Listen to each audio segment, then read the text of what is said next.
Hello, everybody. Welcome. I'm Mairead O'Reilly. For those of you that don't know me, I'm your educational technologist, and I'm delighted to welcome back Joe Houghton to follow up on our seminar from July, which was also delivered under the umbrella of the Blended Learning Community of Practice. And we usually wouldn't have such a big gathering for that. It's usually just members. So we've another guest joining us today, Paul Cuffe from the School of Electrical and Electronic Engineering. And after the show and tell session with Joe and Paul, we'll open the discussion to everyone to share your worries, fears, ideas, and any alternatives you might have come up with. And as I said already, the session will be recorded and shared afterwards. So we're going to actually start with Paul, and then Joe will follow up afterwards. So Paul, over to you. Super, thanks, Mairead. So this is sort of the question before us. We've all heard of large language models, ChatGPT perhaps being the most famous and the market leader at the moment, but there's lots of other stuff out there. And module coordinators are going to be asking themselves, well, what are we going to do about this? So over the summer, I've been working with some colleagues on a Satle funded project, basically trying to do a threat assessment, or initially at least trying to do a threat assessment, to sort of see, like, currently the full portfolio of modules that are on offer in the college, how open do they appear to be to academic dishonesty that could be facilitated by ChatGPT.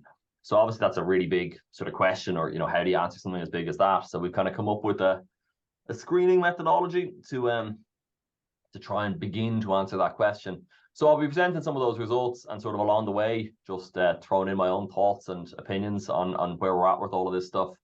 I'd like to always start, I think this, I've used this slide before, I just like to kind of ground ourselves.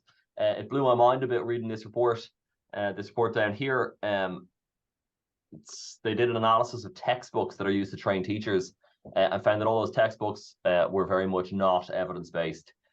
So anytime we're talking about teaching and learning and pedagogy, I really like to root it in what is proven and known and mainstream science on what gets knowledge into people's heads. There's a lot of bad stuff out there, anecdotes, trends, hype, everything else. So, you know, I always want to ground myself. 6 things we should always be doing as module coordinators. 6 proven things that work: pairing graphics with words, linking abstract concepts with concrete representations. I like to imagine that as engineers, we're pretty good at doing that. Probing questions to drive students, repeatedly alternating solved and unsolved problems. So, you know, that is how mastery is developed, by repeating and cementing skills, and then gradually pushing out how hard they are, and doing that over the course of the full trimester, and having, you know, regular good assessment with feedback so students know where they are.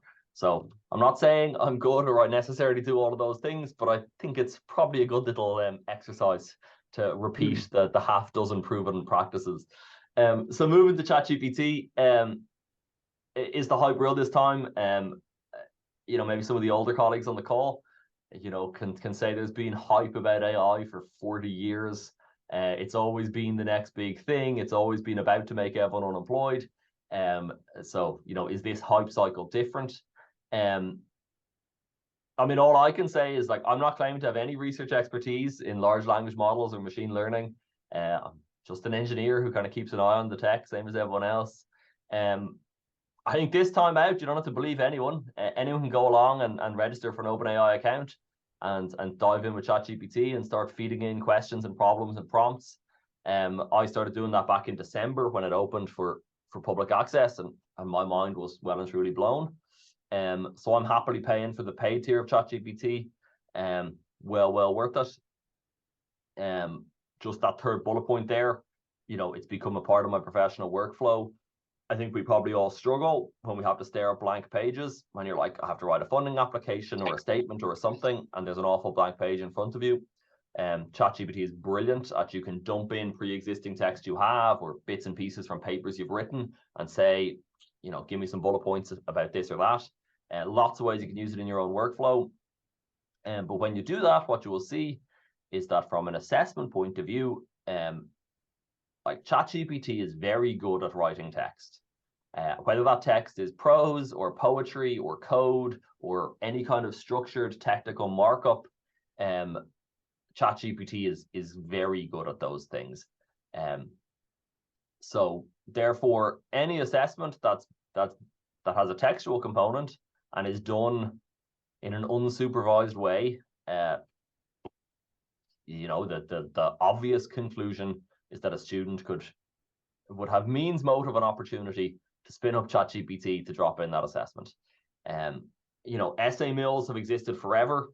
So this is like a very quick and very cheap essay mill that sits there on demand. So, how could that not present a threat? So I gave this example back in February. So just to kind of show things were already impressive in February, now they're yet more impressive. So I dropped in a prompt, just a kind of notional thing. I want to write a little MATLAB script to show three-phase power.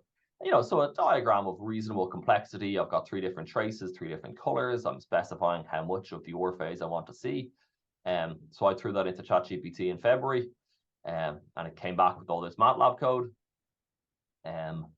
which I could then copy paste into MATLAB. Here it is, same code, copy paste it in, and here's my figure.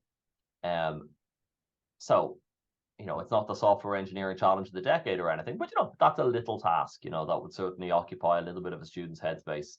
And indeed, it gets at the exact right dimensions and everything. So I could tell it what journal I wanted to put that into, and it figured out the exact correct dimensions. Very impressive. So like I say, it's good at prose, but it's good at this sort of thing. That example, that's the real power. You've given it this verbal problem that requires specific knowledge, about dimensions for a particular journal. So it can understand the verbal question, it can summon up the specific knowledge, and it can deliver that into a little piece of code. Like that's how multi-pronged it is. That's why it's impressive, for me at least. So that was cool in February. Since then, they've launched a mode now called Advanced Data Analysis, previously called Code Interpreter. What that essentially is giving ChatGPT its own internal Python instance. So you don't have to copy paste the code. You can just say what you want. So I copied in the same prompt. Sorry that it's a bit blurry. And just then in one shot, in one gulp, it gives me what I wanted there, the same, reasonably complex technical graphic. So it's written the Python code, it's executed it, and it's given me back the answer. So in terms of assessment integrity of engineering assessments, this is very significant. The code interpreter mode also allows you to upload, let's say, a CSV file. So you could upload a CSV file of a load of temperature readings and say, calculate me this, calculate me that, make a plot of this. So, it will take in the data, it will write the code, it will run the code, and it will give back the output. So it's like a little software developer in a box. Maybe not an expert level software developer, not an expert level data analyst, but a reasonably okay one, and one that's quick and waiting and on demand. So I would just really urge any colleagues who haven't got the chance to play with this, like it's a lot of fun to play with this and have your mind blown. There's another slide. I spent a lot of last year playing in Midjourney, a little bit less relevant to us, but just again to make clear, it's the exact same technology. You type in a text prompt like this, and you get back images like this. So text to image is also now a solved problem. And Midjourney's only gotten even more impressive now. Now you can give Midjourney a text prompt and get back more or less photo quality images. It's that good. You'd really have to squint to figure out whether you're looking at a photo or not. I printed all them out just for fun. So then one of the things we did over the summer on that Satle funded project, so that the academic team was myself, Emer Doheny, John Healy, and Kevin Nolan, and we recruited Alan and Call to work with us over the summer as research assistants to do that screening exercise on all the modules in the college. But one of the things we did along the way, there's a whole genre of papers that's emerged in the last year of academics who have their own little niche discipline and basically putting ChatGPT through its paces, in their particular area. So I'm a power engineer, so we took a kind of advanced level power system optimization homework that you might encounter, let's say, in your 4th year, to formulate an optimization problem, write the equations, then write the GAMS code that goes with that, then make an interpretation of the answer. So, you know, a fairly nice chunky assignment that you might encounter in your fourth year as a niche power system problem. No one had put ChatGPT through its paces on that yet, so we did, and we wrote a little paper which is sitting in review. And again, we found, yeah, it can do it. Not perfectly, a few little gaps, but it can basically do it. So that's capabilities of ChatGPT. I'm sure Joe can add to that, and there's lots of different perspectives on it. We then wanted to, starting from that sort of common sense basis that says there's now means, motive, and opportunity for students to get a lot of unfair help with a lot of assignments that might be happening in the college. We wanted to just get some kind of handle on how does the college currently assess students.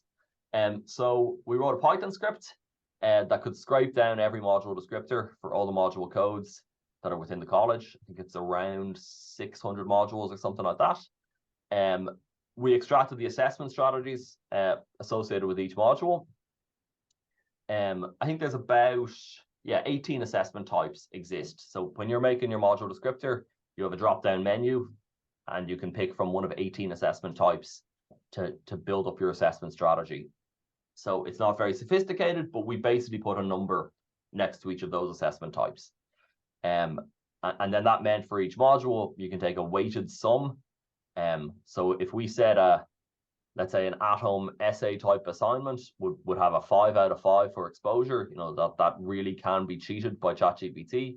So if your module was 100% at-home assignment, then you'd have an overall module score of 5. So it's a weighted sum of the exposure score of each of the assessments that are inside in your module. So that was how we did the screening of what's happening in the college. I emphasize this, okay? We're just putting numbers in there to start a discussion or get some kind of gauge on things. So again, we're trying to write this up. So this is the full project team. We're trying to write this up for a conference. But I'll just show some of our results for the college. Might just be of interest for people who've been here for a while. This is a cool tree map that we did. So this is every module that's in the college, and the size of each module here should be the credit of the module multiplied by the number of students enrolled in the module. So it's kind of if you can think of in a particular academic year, the college delivers a number of student credits, credits multiplied by students. Where is that delivery happening?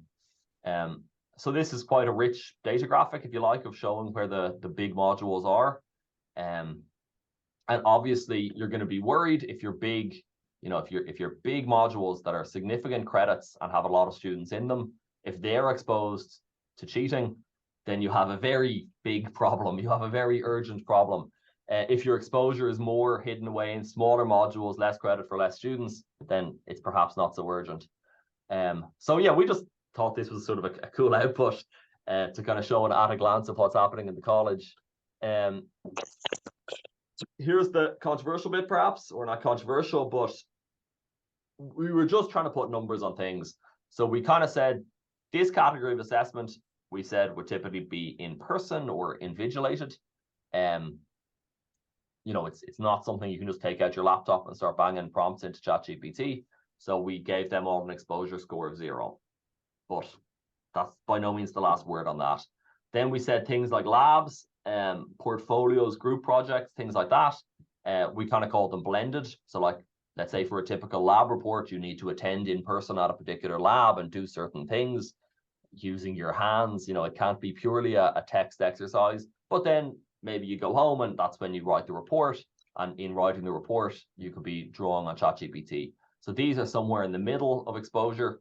And then things like this, we said, something like an at-home essay, there's very little stopping you from using ChatGPT, so it's maximum exposure. But we're not at all saying these numbers are exactly correct, just purely indicative, right? So it means that we have a little report card for every module in the college. This is for one of my modules. So it puts every module between 0 and 5. Just purely based on that assessment strategy, with no particular knowledge of what assignment might mean, right? Assignment could mean a lot of different things.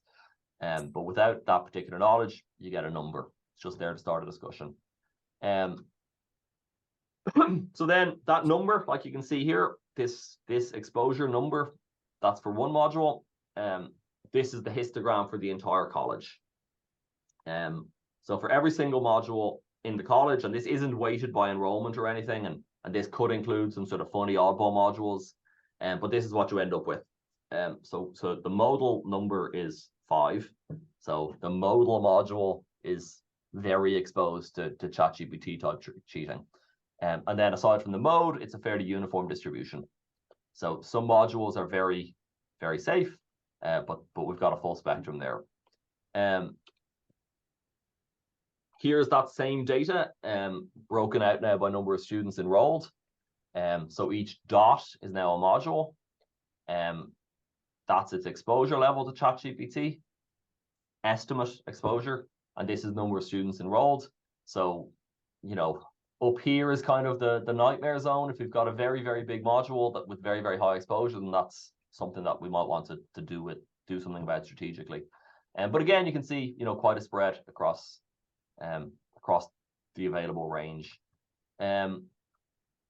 Again, you can try and we define some standard student pathways. So instead of just looking at the total portfolio of modules, we said like what will be a typical route, like a standard student who enters as a school leaver and leaves 5 years later with an ME mechanical. We made some sort of arbitrary decisions about what modules they might take in terms of options and so forth, but to come up with a kind of a representative pathway, and then you can look at the exposure across those pathways. So that's, if you like, kind of weighted by program. And, you know, again, quite a range in this for those modules. So then just, you know, fairly quickly to look through some of the granular stuff. This might be of interest here. This is just for the School of Mechanical. But if we look at every module in the School of Mechanical's portfolio, here they all are. So examinations are only around 35% of assessment. If you'd asked me to guess, I would have kind of thought maybe 50 or 60%. I would have maybe guessed, a standard engineering module, maybe there's sort of 40% continual assessment, 60% exam. That sounds about right. But actually it seems to be, you know, a fair bit less. And then you see we've put these kind of bands on it. Some of these are likely to be mostly at home. Some of these are mostly in person, and some are somewhere in between. So that's how it looks. So, you know, there really is quite a lot of assessment that's happening outside of exam halls, you know, really quite a lot. And that does essentially mean that there is a problem from ChatGPT. That's if we do it by the master's pathway, we get a similar picture. Now, if we're just looking at modules that are architect planning, environmental policy, so grayed out is the rest of the college. Again, we've got lots up there at 5. Here's that histogram, risk exposure for that particular school, architecture, planning, environmental policy. It's got a little bump here for minimal exposure. Maybe that's studio exams or something, but again, quite a bump here at maximum exposure. There's biosystems. There's our scatter plot. Again, the modal biosystems module is very exposed and then fairly flat in between. Chemical, again, quite a bunching up here at the top and a spread elsewhere. So most schools, if you like, are following the college pattern, right? There doesn't need to be huge diversity across the schools. Here's civil. Here's my old school, electrical electronic. This one here, the mode is actually in the middle, so we're not doing so bad out here at the 5. But again, quite a range of different modules there. Here's mechanical. You can see there's some very, very large mechanical modules, you know, very, very high enrollments. And again, fairly flat histogram with a little bump at the end. So there's a picture of what's currently going on in the college. Just some of the data graphics I thought I'd share and some of the capabilities of ChatGPT. So that's what I wanted to share for today. Happy to chat through any of it. That's absolutely fascinating, Paul.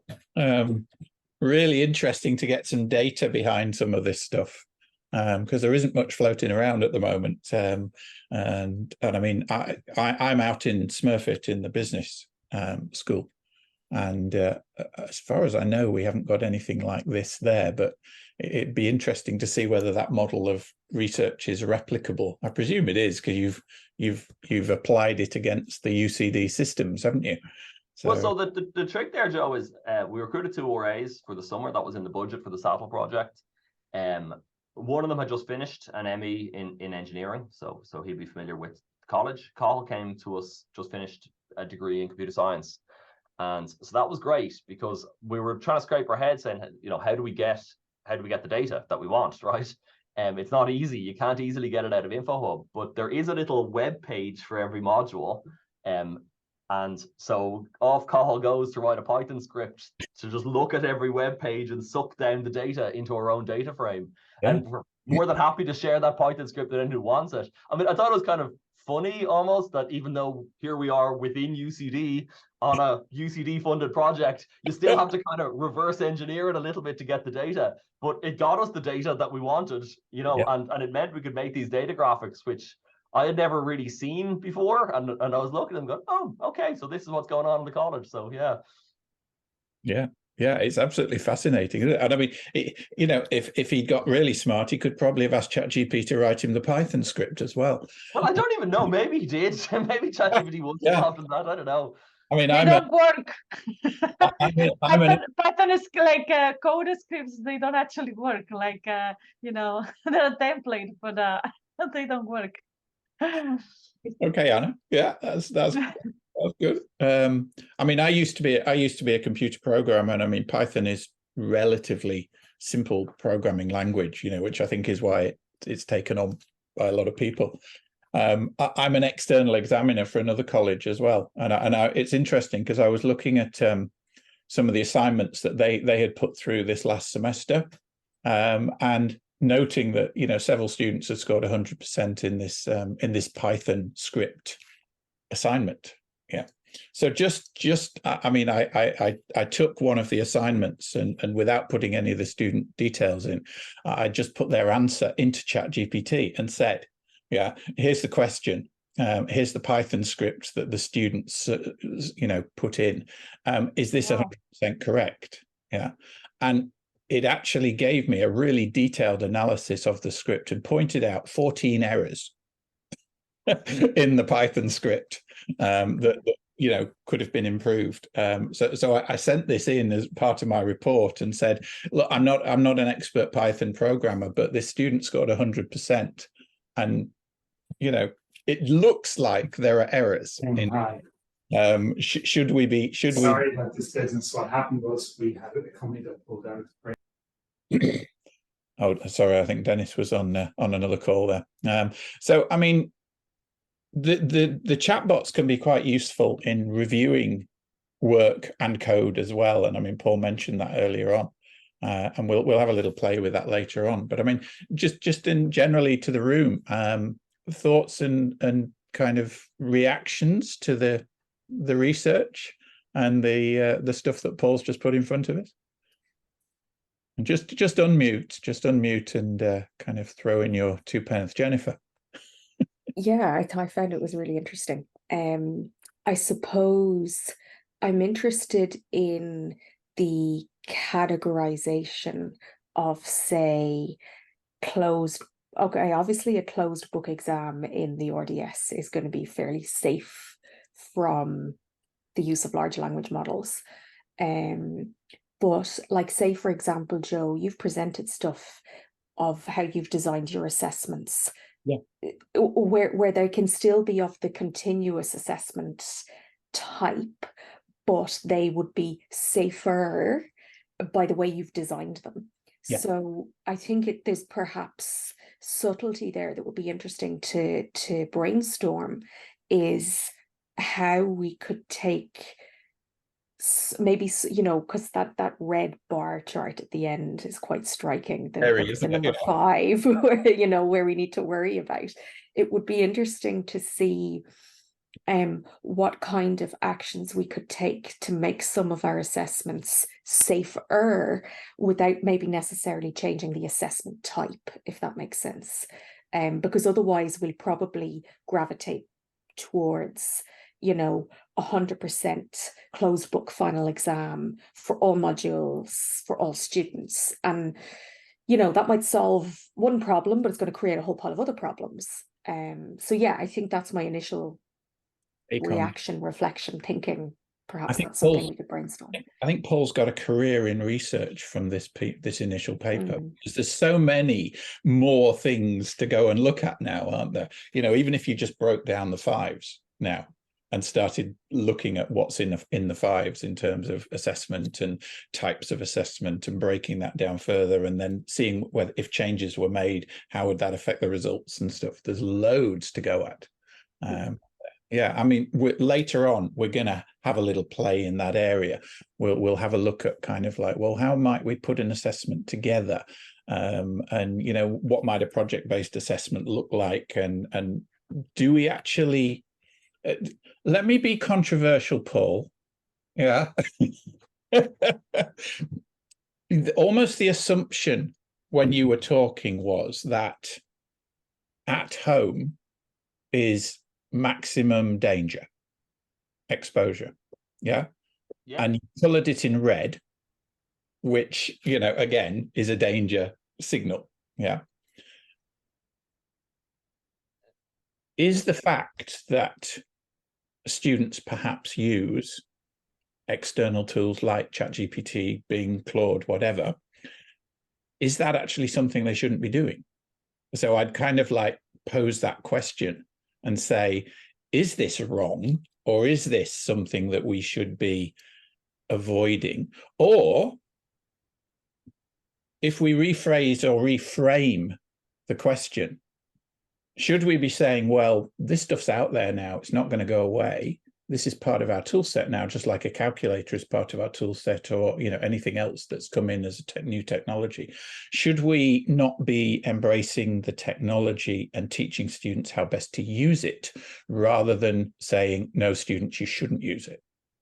Yeah, well, look, I mean, a little bit controversial, but of course, Joe, right? And I mean, in this Satle project, we have threats and opportunities. Okay, so the summer piece of work was about the threats. Right. And the next piece of work is about the opportunities, right? I'll kind of answer your question with a sort of aside.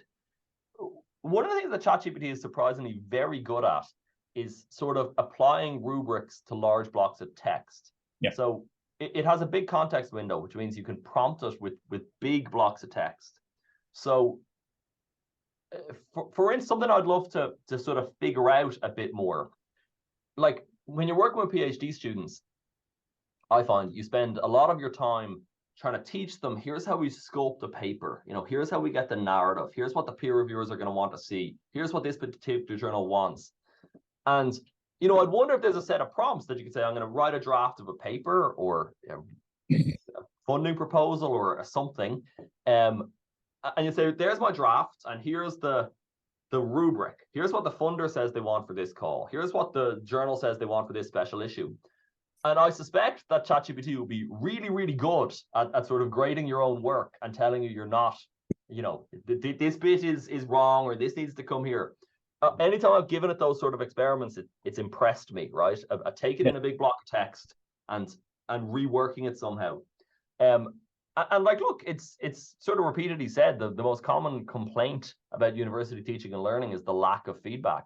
Students feeling totally adrift, that they're not getting red ink on their essay, or they're not getting told, you know, why the code doesn't work. And you look at ChatGPT and go, my God, it's brilliant at that. It's so good at taking the big chunks of text or code or whatever, and endless patience, immediately telling you, here's where you went wrong, or here's how it could be better. So that's like, there's just a massive opportunity there, right? Like I say, opportunity for myself as an academic who wants to write papers and funding applications. And there's a massive opportunity for PhD students. And if harnessed correctly, there's a massive opportunity for students to learn a lot, right? The immediate feedback, the patient tutor, that's all there.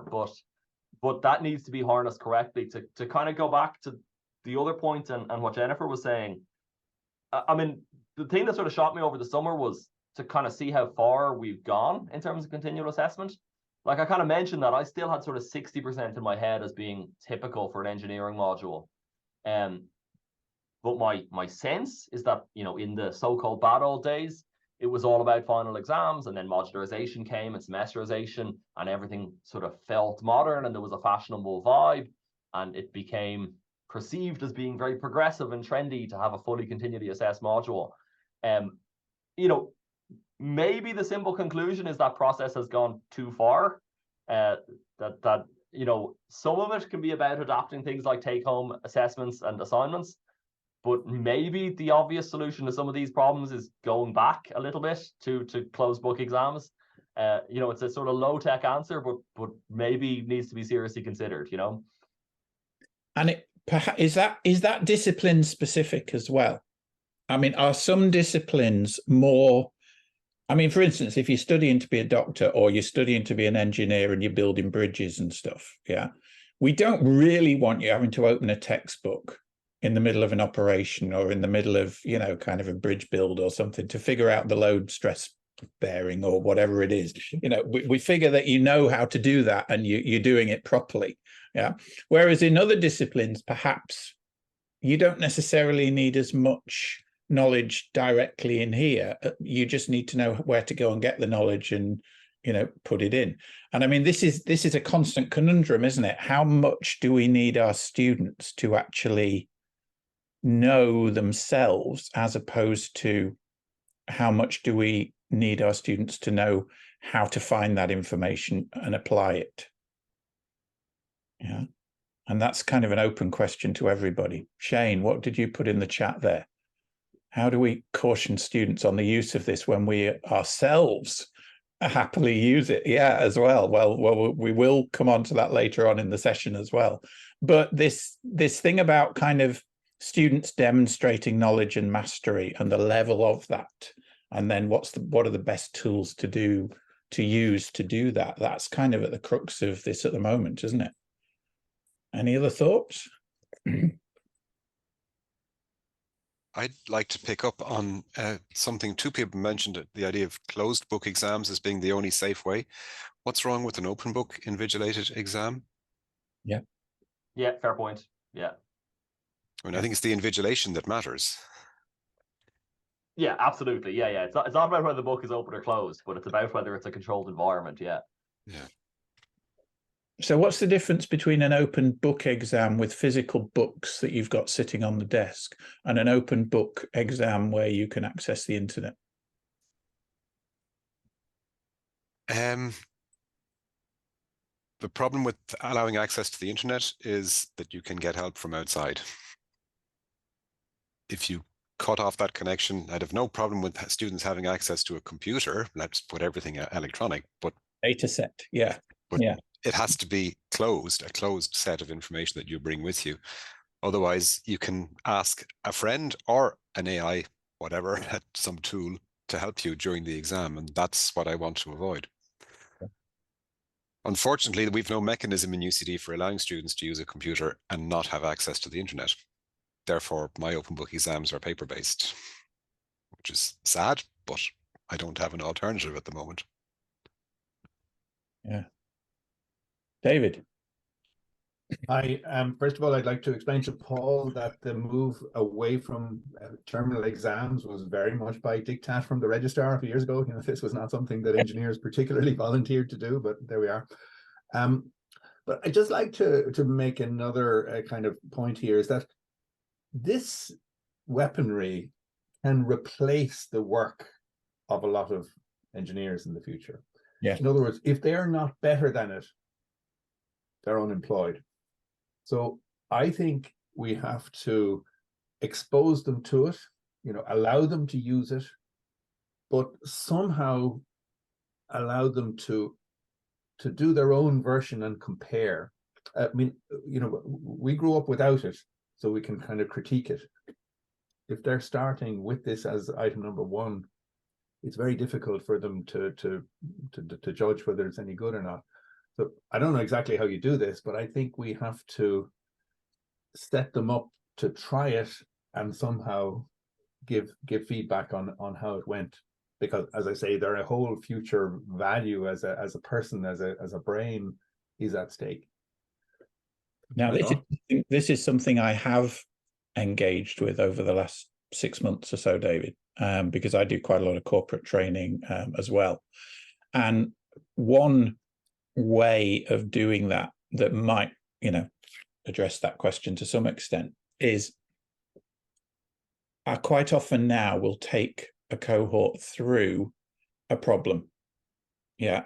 And, you know, the old way, pre-last year way. Yeah, you know, let's go back to first principles and let's do this on paper and let's brainstorm things and figure out a solution, or, you know, however you got to the solution. Okay. And then we review that solution. And then I'll show them how you could perhaps do that using ChatGPT or Bing or whatever. Yeah. And, you know, it'll give an answer. And then I'll let them go and I'll do this, let them go and do the same thing using one of the AI tools, and then come back, but then have a plenary session where we dissect what the AI tools have brought back and see, is it hallucinating? Is it good? Is it better? Or whatever. And that way you've kind of like, you've ensured to some extent that they know how to do this themselves, but then you've also opened them up to the fact that then there's perhaps a new way of doing it. I don't know whether that is something, but it seems to, you know, every time I do it, I get kind of this kind of jaw drop when you show what the AI can do. But then once we have a really in-depth discussion about what the AI has given back, sometimes it's okay, sometimes it's just about okay, and sometimes it's bloody awful, you know. And that can be a very good learning environment, because now you're into critical thinking, and now you're into discussion, and now you're into discovery and analysis and stuff like that. So I don't know whether that throws anything into that mix, David. What do you think? You know, it's perhaps known, but I officially retired last year, and here I am still messing around. But I'm actually going to do some teaching next week, and an essay assignment associated with a fourth year mechanical engineering module is at stake. And you know, up till now, we've discovered that actually the students had got to fourth year without really being asked to do something like this. Go pick a topic, that we give them a broad range of topics, you know, start digging into the literature and try to summarize it and so on. And so after a discussion with a colleague there recently, we decided, well, look, you know, you better try to do this both ways. You know, doing it the ChatGPT way is going to take you 10 minutes. But you need to try to do it your own way as part of the learning curve, to see, you know, what does it do and what doesn't it do. I mean, my initial experiments with ChatGPT is that I asked it about myself, and it told me I was a professor of psychology, an expert in neuroscience, and all kinds of wonderful things. So even the facts were wrong. So I haven't developed much faith in it myself yet. Thanks. Okay. Shane? Yeah, just briefly. I mean, going right back to Jethro Tull and the Luddites. I mean, we can kind of aim towards destroying it before it takes over, or we can maybe embrace it. And in the same way as your leaving cert, you were told, you could do this with a calculator very easily, but show your work, and that proves that you didn't use a calculator. So it's unavoidable. The calculator still exists, and we still use it to speed up our work. And the same with this, it will speed up our work, and it will become an intrinsic part of everything we do. And what we need to justify is how we can improve upon that and be greater than that. So maybe the training should involve showing your work in this. If it's a literature review, where did you find these sources? How did you synthesize them? Those three words: discussion, discovery, analysis. So maybe focus on them more than the final output. Again, going back to that calculator, it's no point having an answer, but showing your work and how you got it. Yeah, I completely agree. I mean, I've shifted a lot of my problem-based assessment so that the grading is not on the final output answer. The grading is on the process discovery and how that process has been documented, and you know, the linkages that have been shown and stuff like that. And I think this is something that we all probably need to look at if we're in active education now. Is it's okay to perhaps set stuff that's going to be done at home, you know, that sits in Paul's 5 column. But what we've got to figure out is how we ask questions and how we structure assignment rubrics and briefs to force the students into perhaps using AI, perhaps not, but indicating when they are and when they're not, and indicating their level of knowledge of the process and understanding of the fundamentals. And that's the tricky bit. But I think that's something that we're facing now almost as a profession, and we probably need some training and some, formal hand-holding for a lot of people to do that, because there will be a best way of doing that. So it's very early on, isn't it? I mean, ChatGPT came out, November? We're still figuring this all out. And there's very little evidence-based practice around new practice in assessment in this post-AI world, if you like, at the moment. I don't know. What does everybody think about that? I think understanding is key. Trying to get students actually aware that it's their understanding of the concept or the problem that is the important thing. Because I just explored, just from watching your newsletter and the different tools that have been out, I experimented with Bard yesterday, and I decided to throw it just a technique. It's more from the creative industry, something that we're not experiencing day to day, and try it out with something that I can never really find satisfactory solutions for when I Google anyway. And the answers were just god awful. And in the very first paragraph, if you had even the tiniest bit of knowledge, it was presented really well, but the very first paragraph was an absolute no-no. So if you as a lecturer or somebody with experience in this area saw that, and even you wouldn't even read on, you'd say that student is not on the case. So I really went back at it then, saying this is totally wrong. That paragraph is not the case. It doesn't apply. And I think I had 5 more attempts back at it, and it still could not. It was getting closer on some levels, but it still kept the wrong information in there. It wasn't picking up on it, and it did not find a satisfactory. Found what the best way of describing it would be maybe like a fluffy solution, an overall wide one. But if you didn't have an understanding of that process and its complexities, you wouldn't even know that that was a very broad attempt at an answer. But if you did that with a class, pardon? If you did that with a class, if you did your initial prompt to Bard and then you reviewed with the class the response and dissected why it was an incorrect or a poor response, that could be a really good learning. I think so. Journey, couldn't it?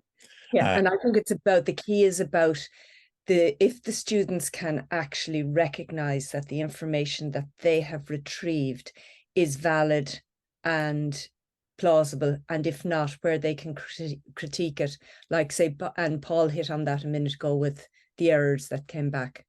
So critiquing what comes back may be a way forward, but definitely you being able to use it and use it to advantage. Yeah, I mean, one of the problems with the new chatbots is they have such a huge data set that they're drawing on, and some of that data is good data and some of it is bad data.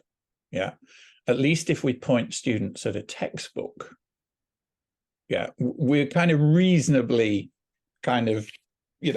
familiar with the book, and we know that pretty much everything that's in the book is okay material for the course and stuff.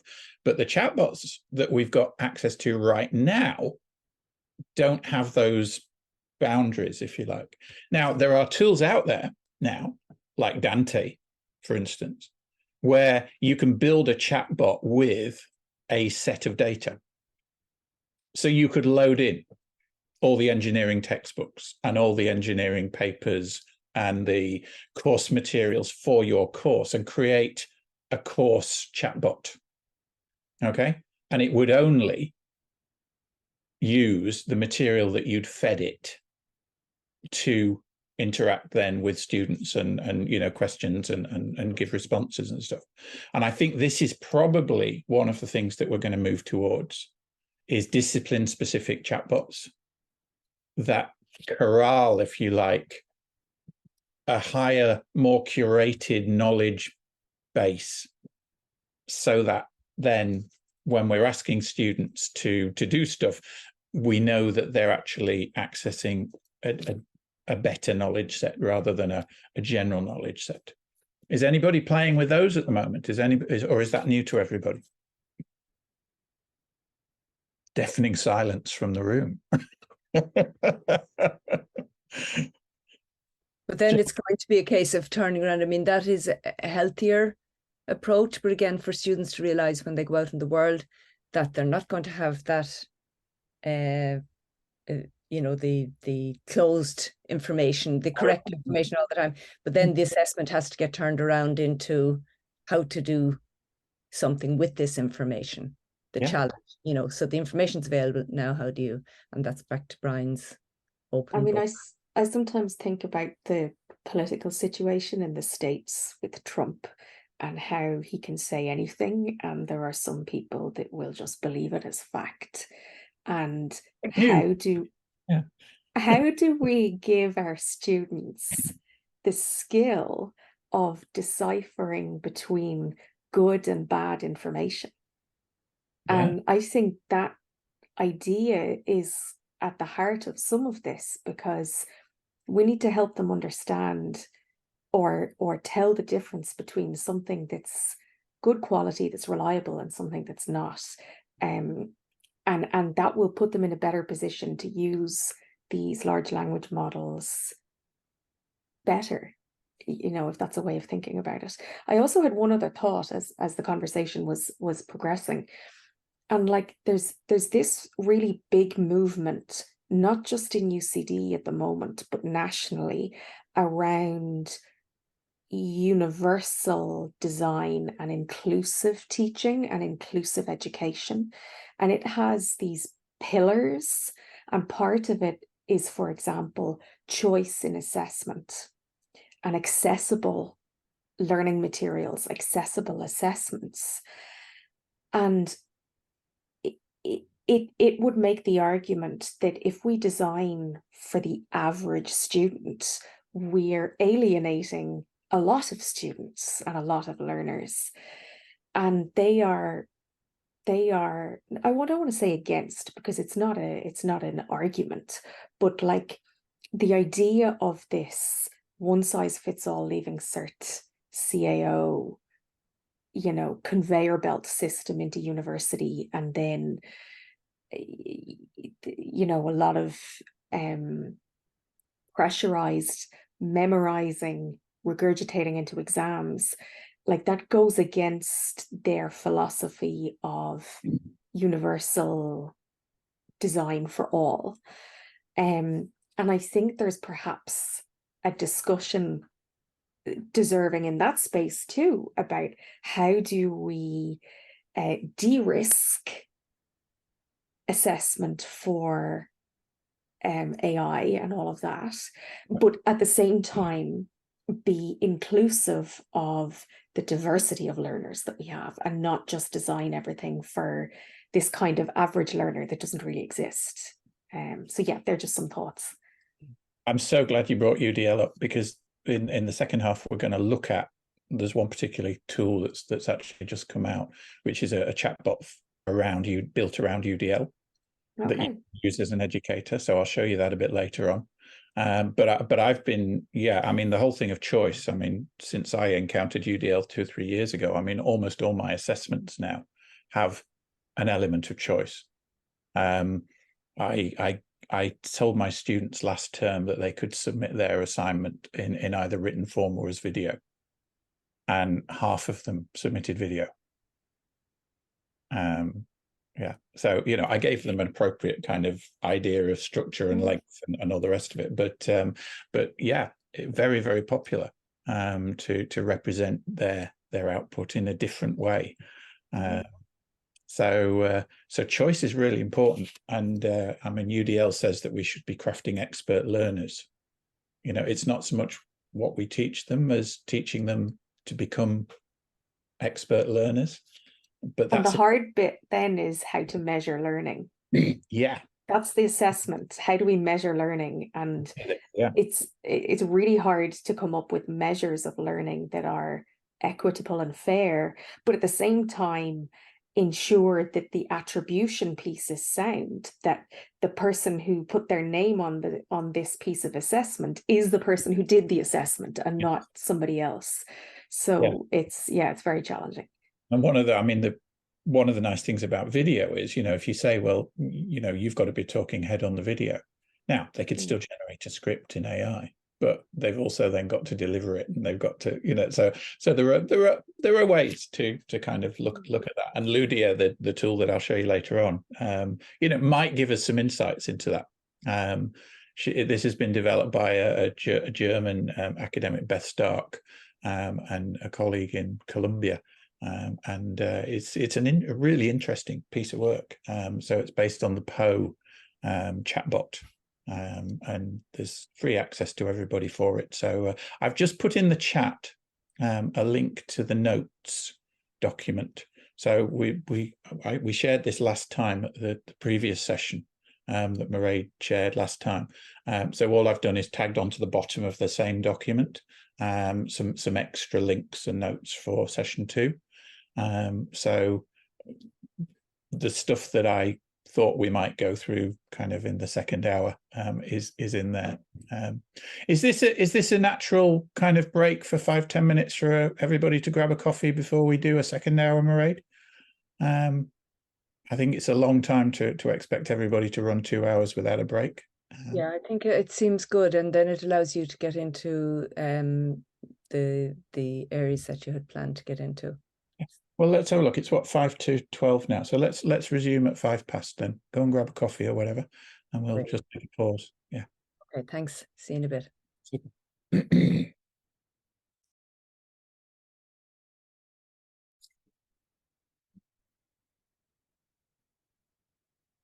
I guess that's our cue to come back then, is it, Mairead?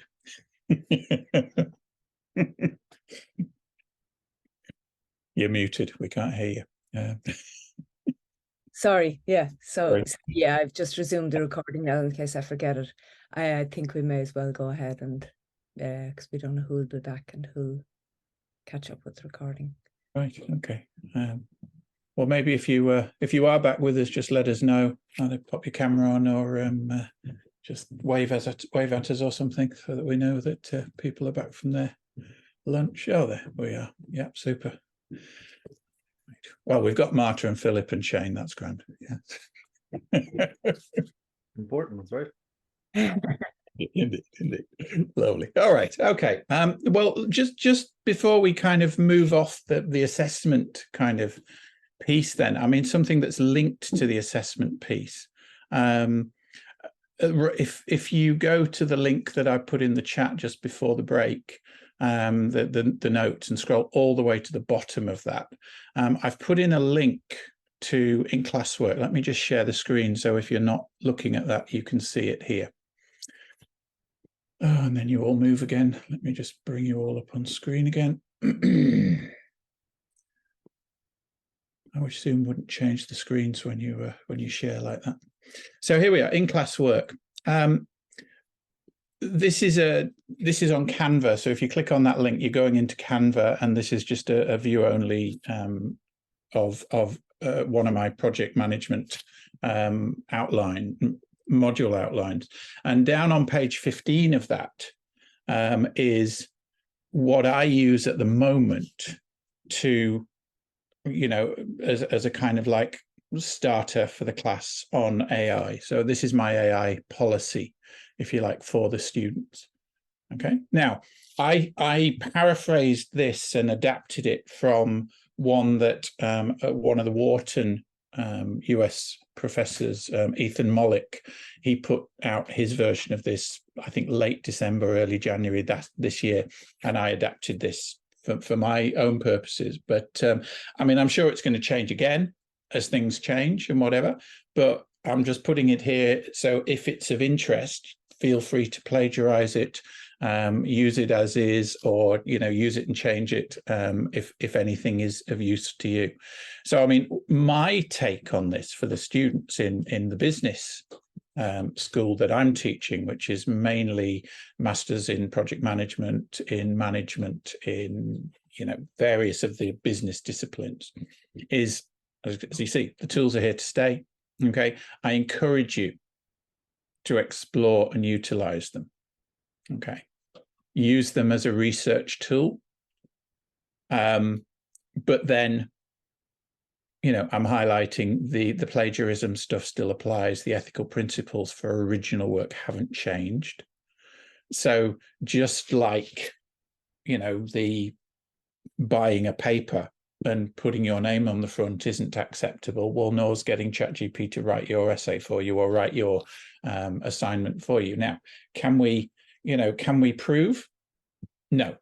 And there's no reliable tools out there that you can run through a piece of text and say this was written by a bot. Okay, every single one of those tools has been found to be faulty that I'm aware of so far.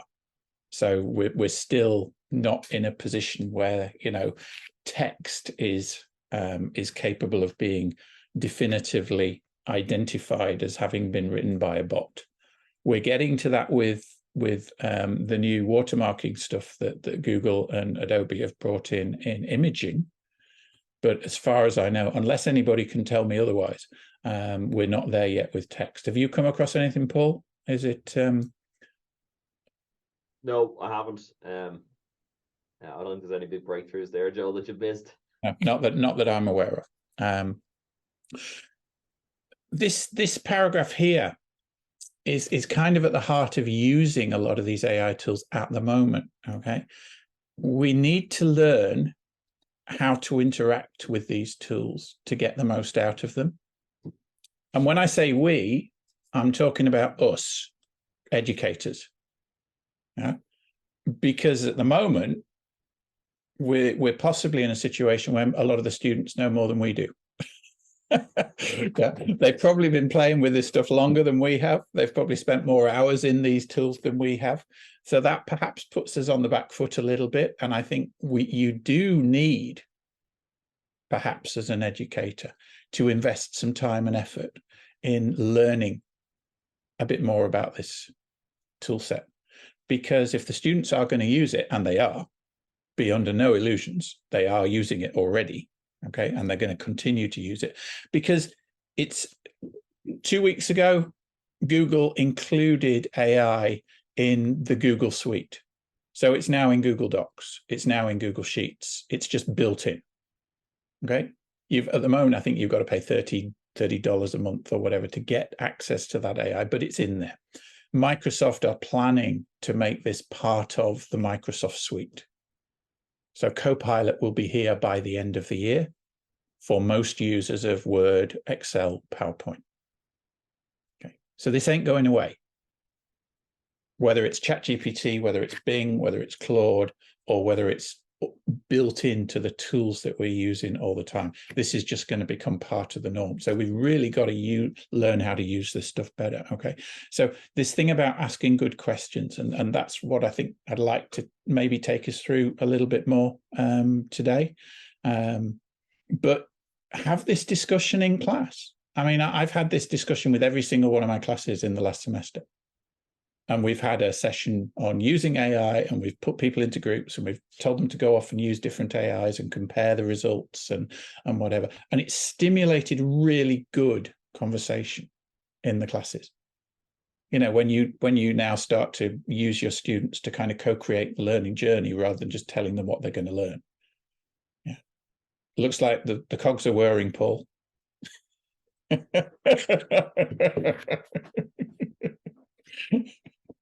Well, look, I think there's a bit of a difference, Joe, maybe between business and engineering. Like, that's all. Of course, yeah.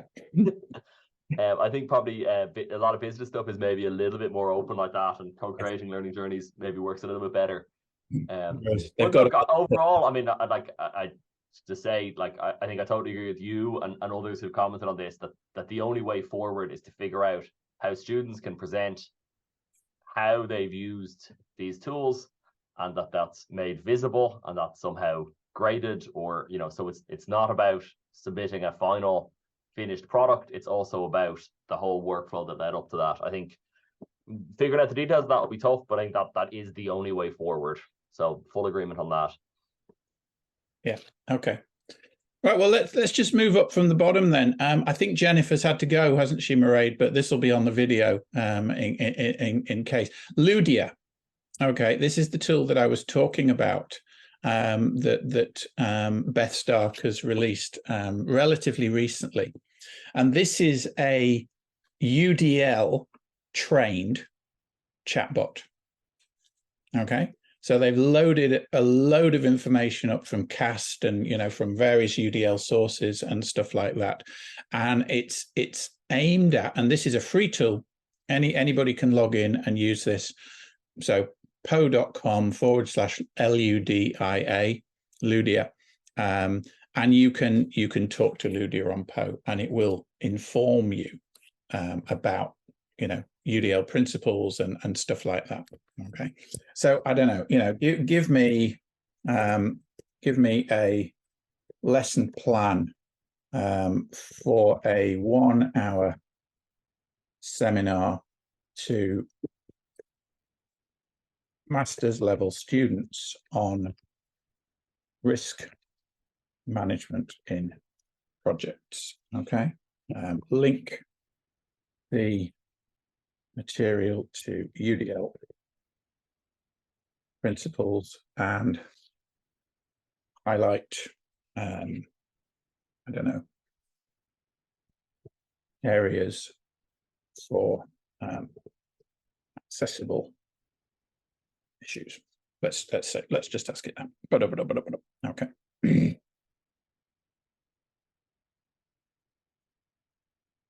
Okay. So this is not going to necessarily give you what you should cover on risk management, but what it's going to do is give you some insights into UDL principles that could be borne in mind, you could build into designing your lesson.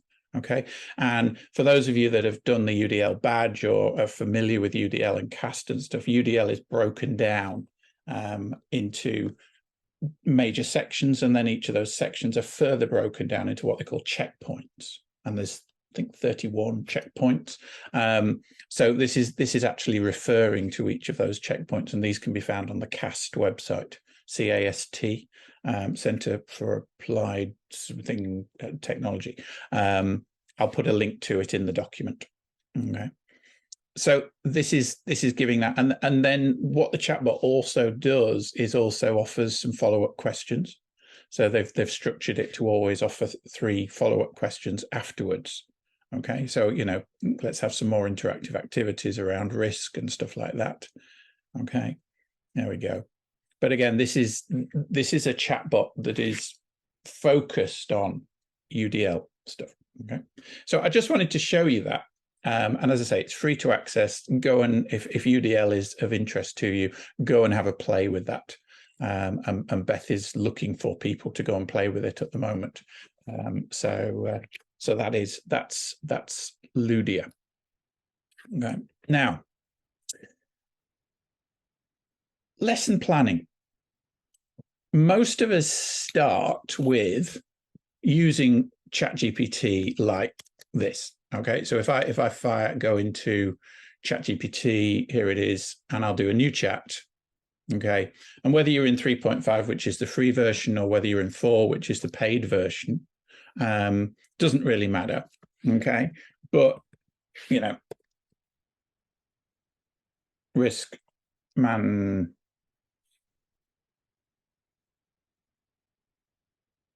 Projects. Okay. And this is kind of a fairly basic starting point from a 1-line request. Okay. And, you know, we're getting some reasonable headings here for risk management. The process is a fairly well understood and well trodden process of, you know, identify, assess, plan, and then control. So that's all okay. And it's giving us, you know, some interaction and stuff like that. Okay. What do we, you know, we're even getting a few resources as well. Okay, the textbook on project management, the PMBOK guide, that's fine. Yeah, risk management framework, ISO 31000, again, that's fine. So these are valid sources for it to be doing. And ChatGPT over the last 3 months has got a lot better with sources. It's still not that brilliant though, and very often you've got to be very careful checking these sources. So whenever it gives me a link to a source, yeah, I'm always going to check that link and load it up. But yeah, that's taking us to the PMBOK guide. And then if we have a look at the ISO 31000 link, yeah, that's taken us to ISO 31000. But, you know, I would caution you to follow every single link when you get a response from ChatGPT. If you don't want to pay €20 a month to ChatGPT, have a look at Bing. Okay. And until 3 or 4 weeks ago, Bing would only run on Microsoft Edge, but they've now opened that up. So you can now run Bing on Chrome as well. Okay. So if you weren't using Bing because you didn't want to migrate to Edge, you don't have to anymore. You can run it on Chrome. Bing has 3 operating modes. So when you install Bing, you get this little B in the top right-hand corner of your toolbar there. And if you open that up, you get these conversation styles. Now, if you choose creative, Bing is linked behind the scenes to ChatGPT 4. So this is your way of getting access to ChatGPT 4 capability without paying OpenAI €20 a month. Okay. Did you not know that, Mairead? It was worth coming just for that, wasn't it? So this is the way to go, is fire Bing up and choose more creative. Okay. And then that will do the same. So if we ask for the same thing from Bing, yeah. And this is another thing that I do. And I mean, it was interesting. You said, Mairead, earlier on that you were using Bard. I mean, I'm working with 5 or 6 of the different chatbots on a regular basis at the moment. And every time I go to Bard, I'm disappointed. So you probably pick the worst chatbot to play with, but that's fine. You know, we should be experimenting with all this stuff. Well, I did it purely because of it being Google, and it's going to be people that don't explore outside of anything and because of it being free and, you know, within the Google suite. Yeah. It's probably the worst of the chatbots at the moment. So, you know, I would, if people aren't willing to spend any money, I would point them towards Bing at the moment.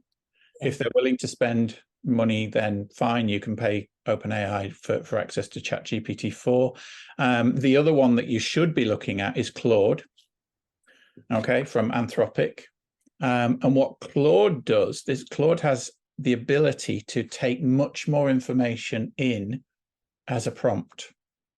Okay, so you can put in about 4,000 words of a prompt to ChatGPT and to Bing. You can put 75,000 words into Claude. That's a lot. Yeah.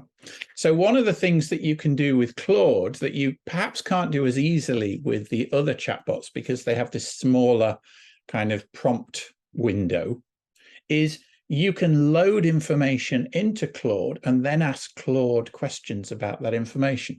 So here's a paper. Okay, so I'm just going to drag in to Claude a PDF of Daniel Goleman's 1998 paper, What Makes a Leader. Okay, so this was the paper in Harvard Business Review where he talked about emotional intelligence. It's a seminal paper. It's been out there for years. Okay, so that is now in there. Okay, so now using the paper I uploaded, yeah, summarize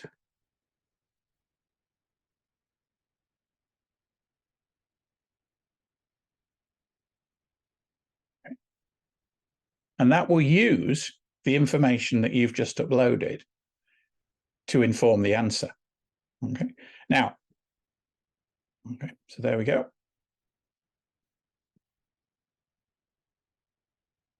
And notice, I said using the paper I uploaded. I didn't say it was the Goleman article.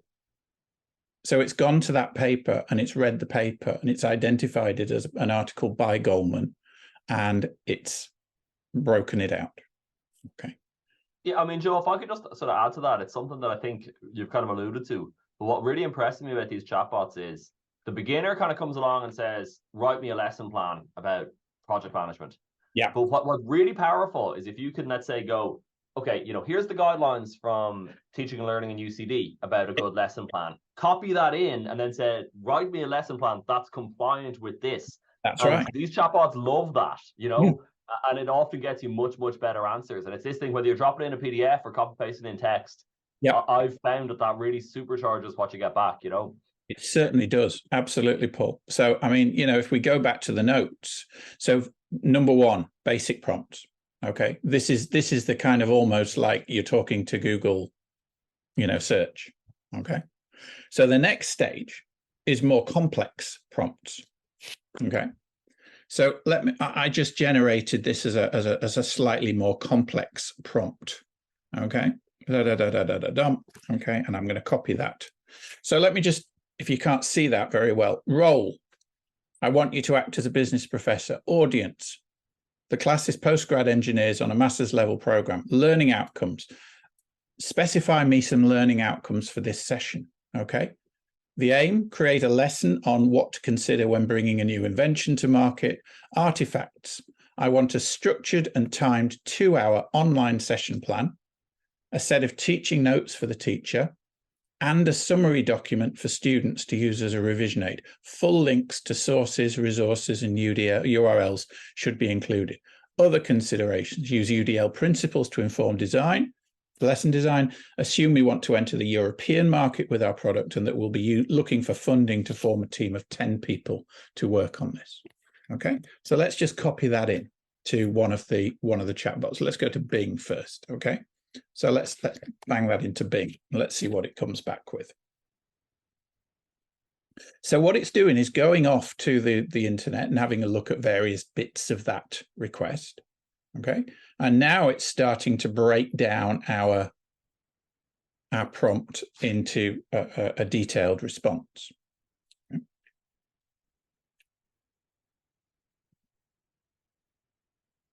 Okay. So you might have a look at this and say, well, it's okay. Yeah. But now it didn't give us the summary document or the teaching notes. Okay. So, okay. Yeah. But where are my teaching notes and the student revision document?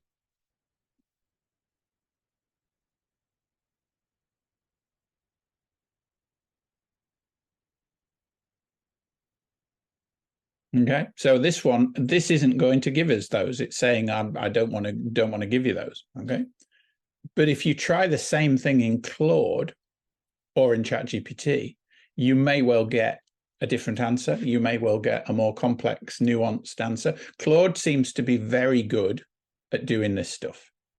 Okay, so if we ask Claude the same thing, let's see whether we get a different answer.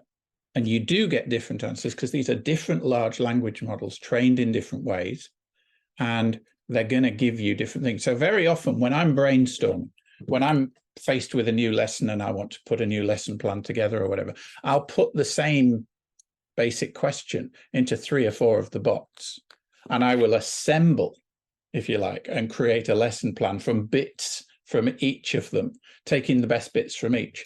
But it gets you past the blank page syndrome really, really well. Okay.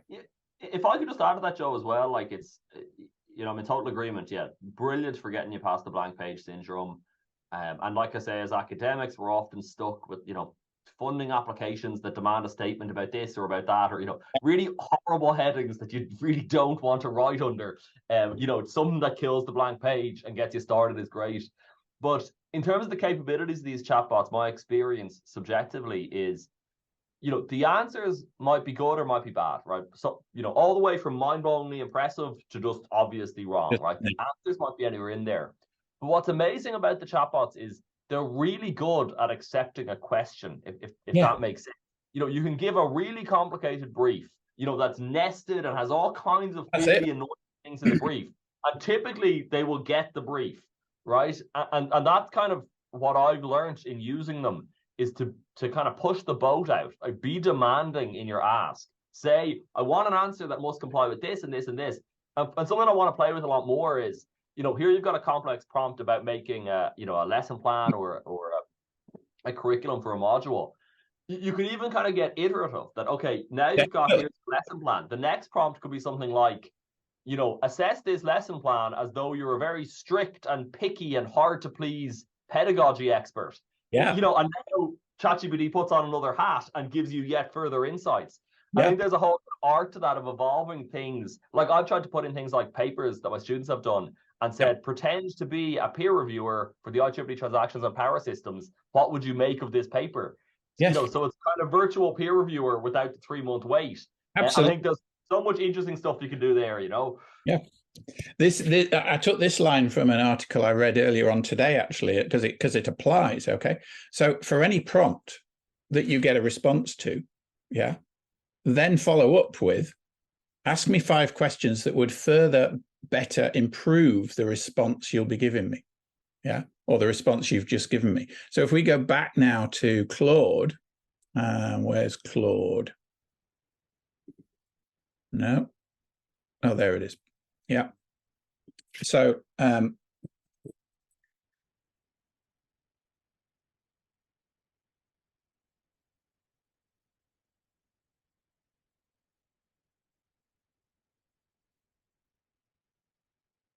something like that. Okay, so it will now go and it will kind of analyze what it's already told you, and it will reiterate and build on that. Okay. Okay, yeah. So what prior experience do the students have with developing new products or starting ventures? So maybe, you know, that points you to the fact that you need to do some baselining, or you need to do some, you know, a knowledge check at the start, or whatever it is. How will students apply what they've learned? So maybe, yeah, that, you know, and it comes up with a suggestion. Well, what about a business model canvas exercise, or a practical, or something like that? Okay, so this kind of chained prompt, it's called, okay, where you build on the information that's already been asked with further questions. Now, there's a third level to this, okay, and the third level is where you start the prompt. So when you give Claude the instructions, or whether you give ChatGPT the instructions, and it doesn't matter which one of these, this applies to all these chatbots, okay? So, you know, create me a lesson plan on risk management. Yeah.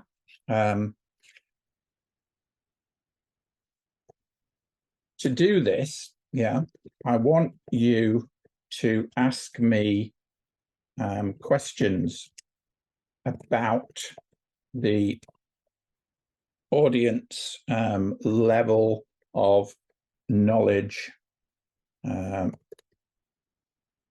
anything else that will inform your response, one at a time, so I can respond. Yeah. After 5 questions, create me the lesson. Yeah.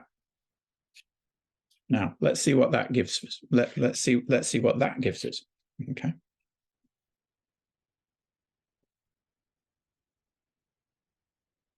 So we're telling it to enter into a dialogue with us.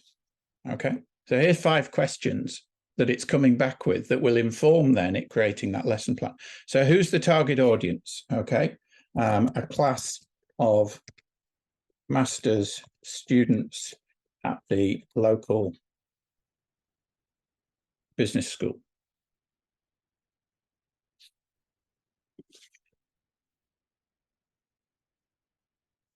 So what else is it going to want to know to create this lesson? I don't know. I don't know what it's going to ask me now.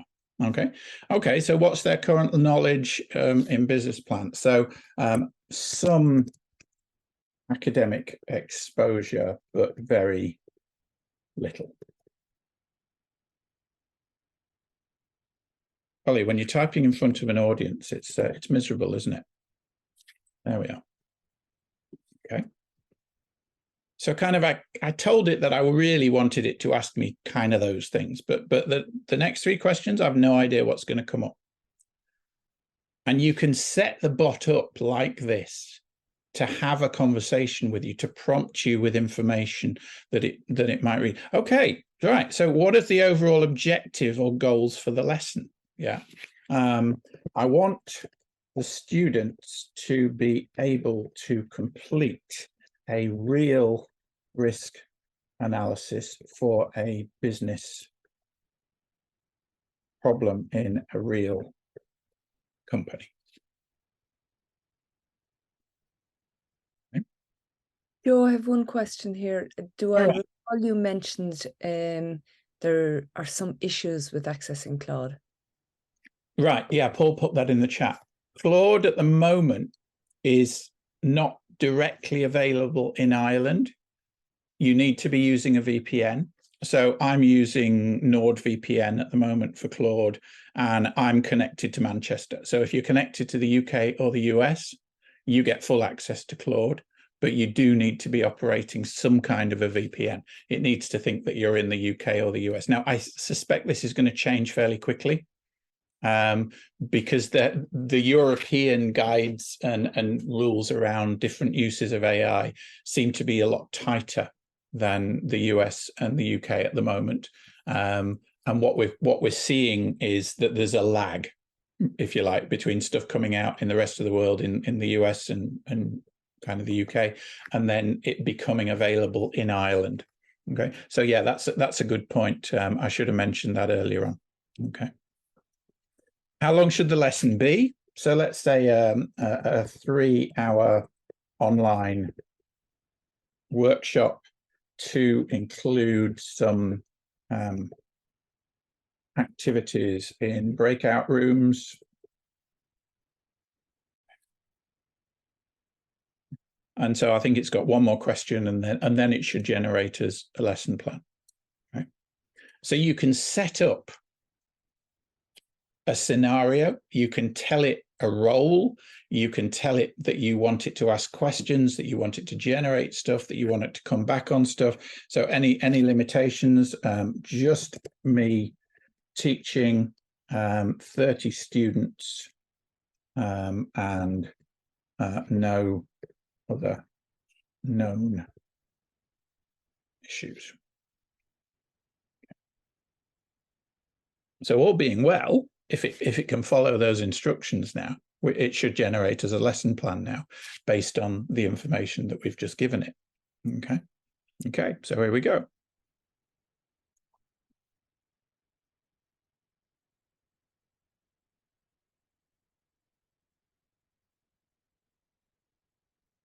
What about, okay, but the ISO framework is not appropriate.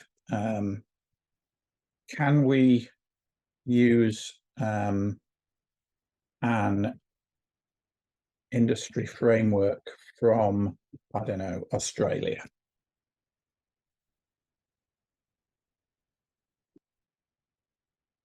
Let's see whether there's something from another part of the world that it can pull into to structure this around.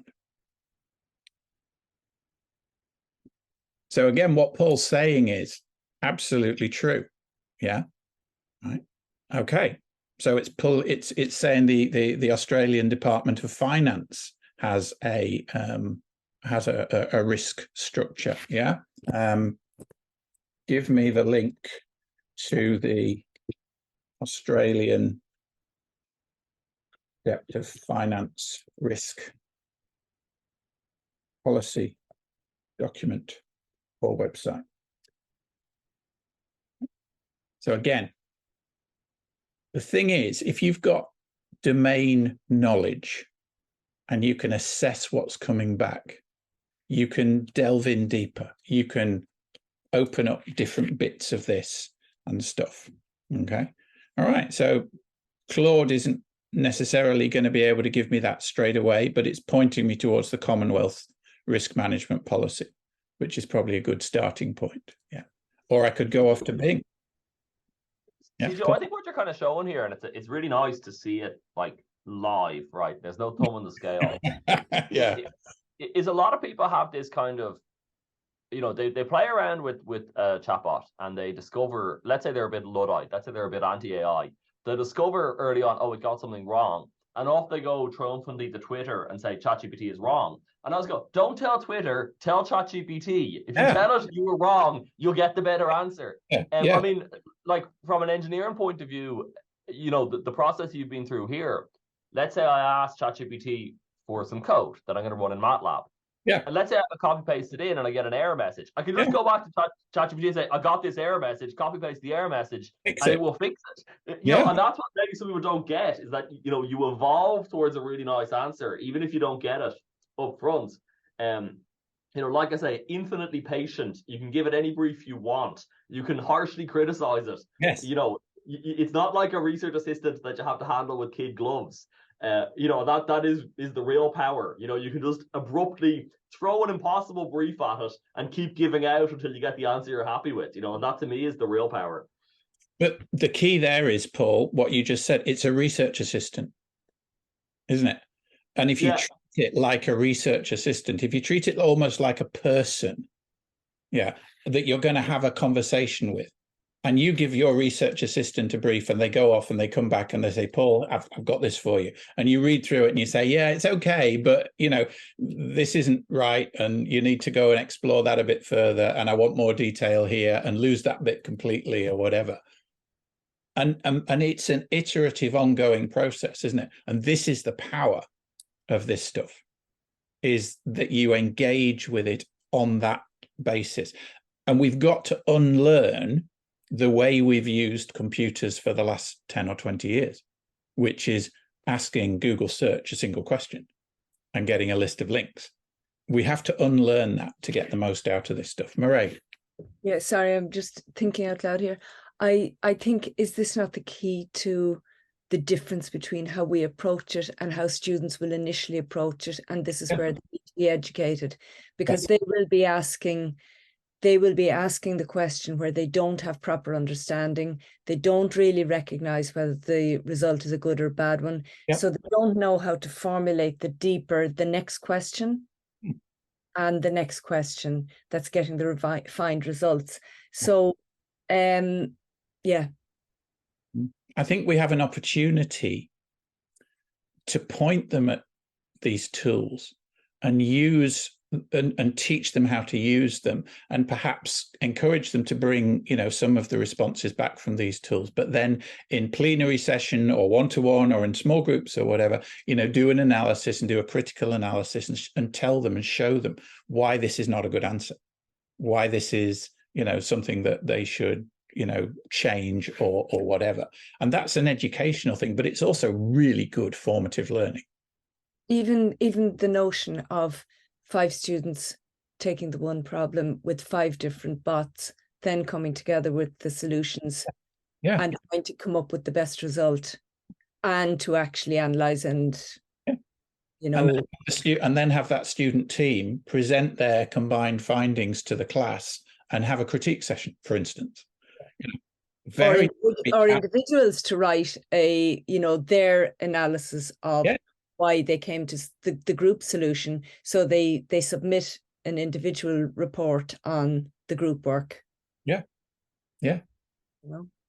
I mean, this is, if we get creative with what we want to do in the classroom with them and the way that we want to engage with them on this formative as well as summative assessment, there's a lot of possibilities here that we've had before, but maybe we haven't been pushed towards because it's been easier to do the old stuff. Are we falling into any traps here, Paul? Can you see any? Play the devil's advocate here, Paul. Well, I mean, look, I totally agree with what's being said. I mean, I'd say, in a lot of engineering modules, it's not quite the same as in business, where it can be a bit more about, there's a 5-student group project and they're going to present and chat about it. It's a bit different if you're grinding through a technical module where you need to cover this much circuit theory or you need to cover this much thermodynamics. you know, those type of modules, you know, they're a different vibe, right? They're taught in a different way, they're assessed in a different way. So I mean, I don't disagree, but I'm only just, you know, wondering exactly in the specific context of technical engineering modules how we deploy things, but it's not a disagreement as such. Yeah. Okay. We've got a quarter of an hour left. There's a couple of other tools I just want to expose you to. Okay. So the first one of them is this learnt.ai. Okay. So learnt.ai, and I've got it open here. Okay. So there's a free tier of it, and then there's a paid tier. The free tier, you get access to a subset of this. I've got the full access because I'm actually working with the guy who's putting Learnt AI together, just in the background as a kind of, you know, I'm testing it for him, beta testing it for him and stuff. Okay. But what this does is it gives you a set of tools. So let's ask for an assessment rubric. Okay. So let's go into the assessment rubric tool. So what these tools do is they ask you a set of questions over here. All right. So what's the assessment rubric looking to assess? Okay. So I want to assess how my students understand the, I don't know, the risk management process. Let's stick with risk management in projects. Okay. My learners are 25 to 50 years old. How many grades? Okay. Letter grades A through E. A is a distinction. E is a fail. Oh, sure. Right. Okay. And then it'll go off and it'll have a little think. Okay. Marta's just asked a really good question in the chat. Yeah. In terms of student academic integrity, it will be a lot more complex to report on a long discussion with a chatbot. Isn't that an issue for assignments? Yeah, it is. So we have to structure assignments in such a way that the stuff that the student is going to report back, you know, like I say, a lot of my assignments now, the student has to document a process. Maybe they've got a problem-based assignment that they do in a team over the 12 weeks, and they've got to document the process as they go through. So what I get is a report back from the team, for instance, with meeting minutes, with decisions that were made and an analysis of why those decisions were made, of encounters that cause them to have to switch direction or change their plans or whatever, and how they changed their plans and what they did next and how they recovered and stuff like that. So I'm more interested in assessing, if you like, their resilience and their capability to adjust in mid-flow, to plan effectively, and maybe look back and say, well, yeah, we didn't have a plan B there, and it came back and bit us, this kind of stuff. So from a project management perspective, I'm assessing them more on their process than I am on the final outcome. Yeah. One of their projects, you know, I set them a fundraiser. They have to go and raise funds for a charity. But the amount that they raise has no impact on the grade. They're graded on their process. They're graded on how they document their process. And, you know, one group might raise €100. They can still get an A.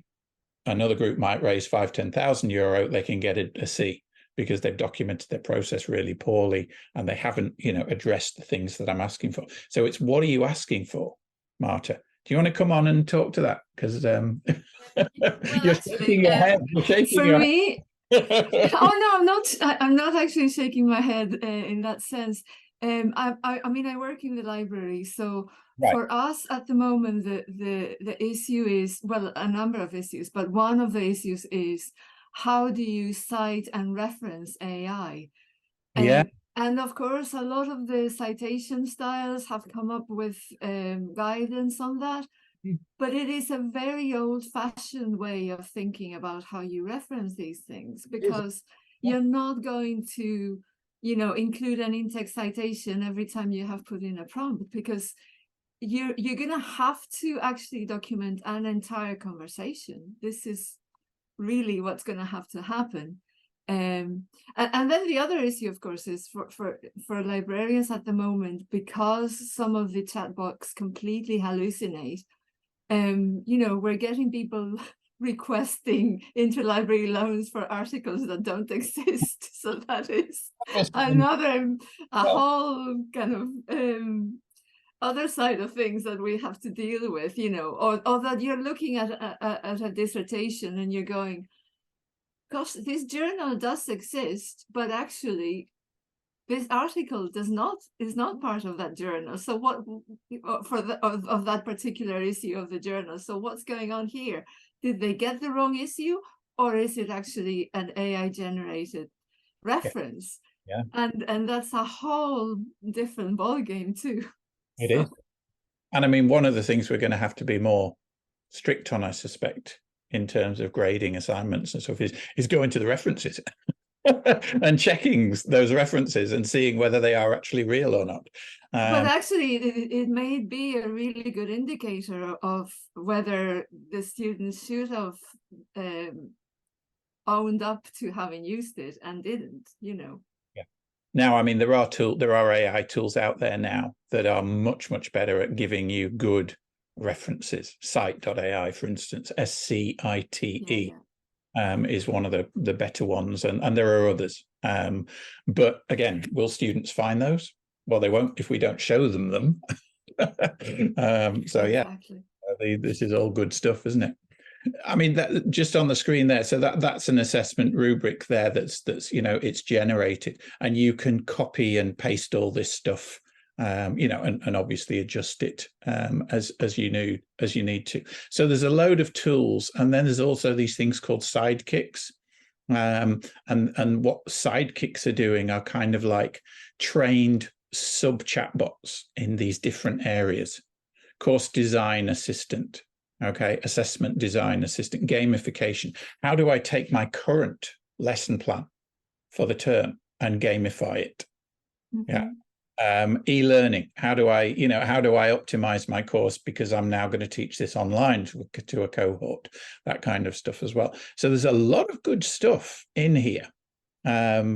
Slide designs, parent communications for, you know, teachers perhaps who are communicating with parents and stuff like that. So that's learnt.ai. And the other one is EduAid. Okay. And it's a similar kind of tool. So EduAid here, you log in, you create a free, you know, account or whatever. And what we've got here are a limited set of areas that you can use here. What's our grade of student? Yeah.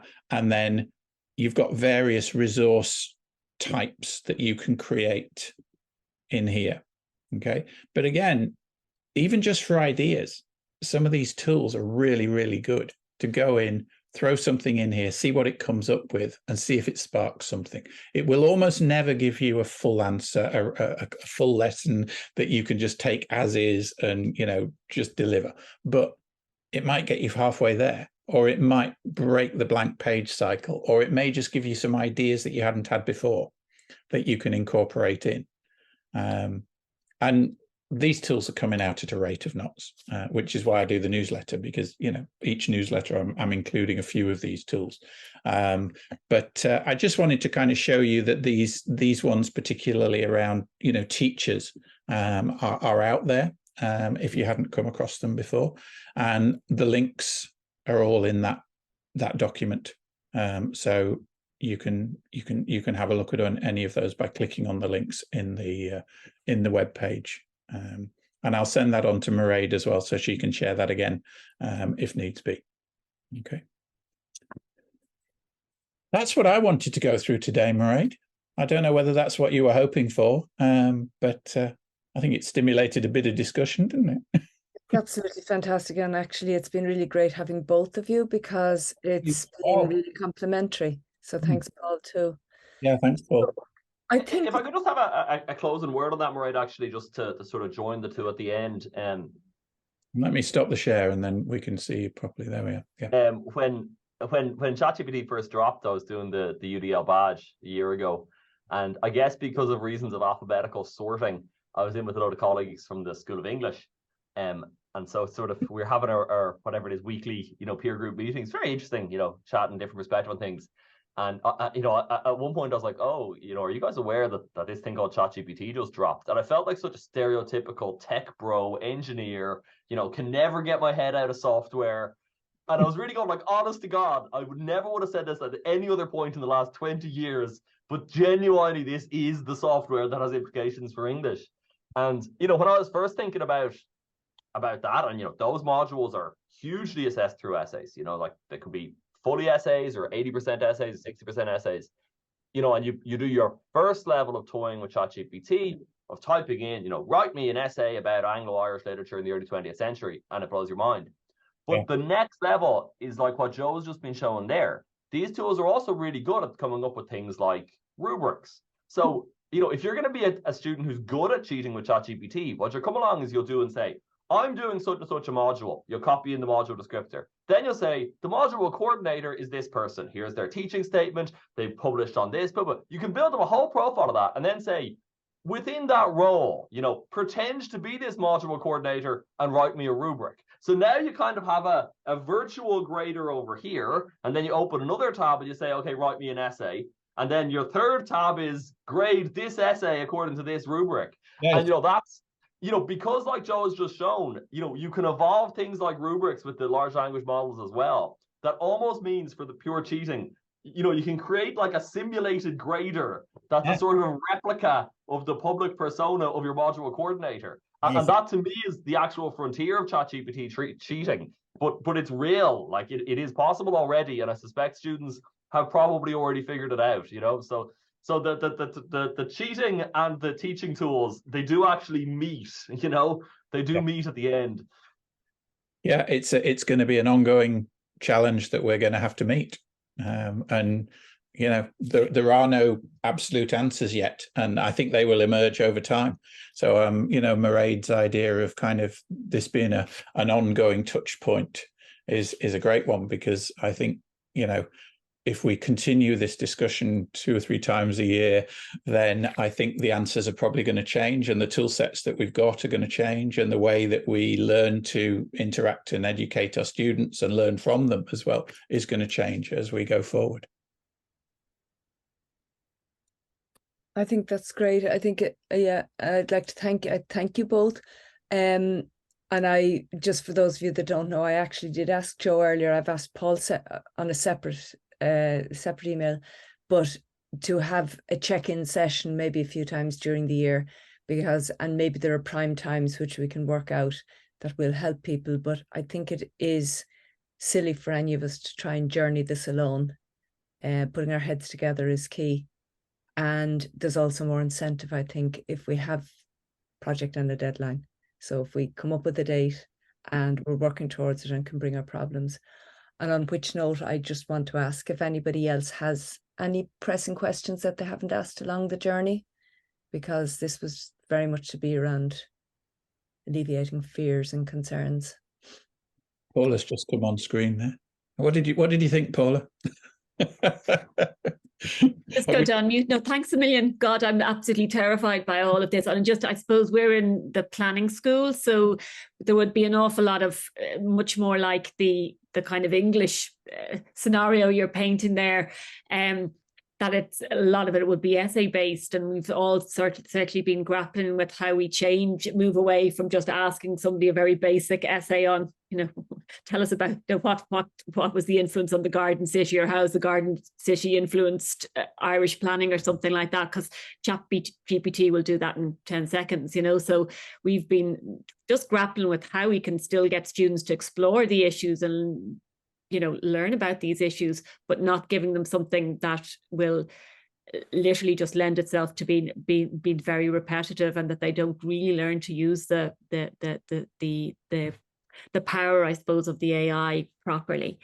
So look, we certainly will be grappling with that. And we don't really want to return to the exam scenario either, because the students have told us themselves, look, we really dislike this, and we don't want to move back, because they're conscious of that might be the outcome of all of the AI, that we would just literally go shift back to what was the case when at one stage when there was a terminal exam in every one of our modules, whereas now there isn't at all.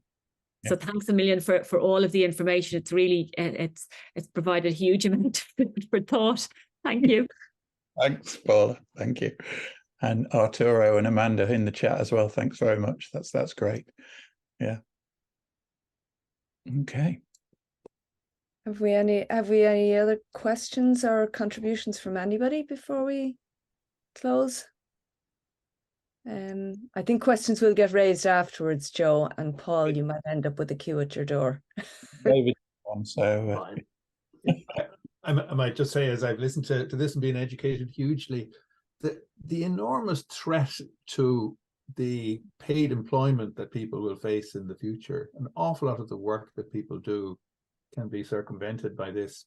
So, why do the business of education is hopefully to try to bring people to a level where they can make serious contributions. If this bypasses that, the whole point is lost. It's an incredible threat. It's a seismic shift, isn't it? This is a disruptive shift. We will find a different alignment, as we always do after disruptive shifts in technology. We just don't know what that'll be yet. Yeah. Super. Okay, so listen, thanks. I can't thank you enough. I think we've all learned a significant amount, and hopefully people are less frightened and realize that other people are in the same boat, which is great. So I'll share the recording and we'll check in different dates and different times for different sessions. Is that okay? Yes, yeah, be great. Okay.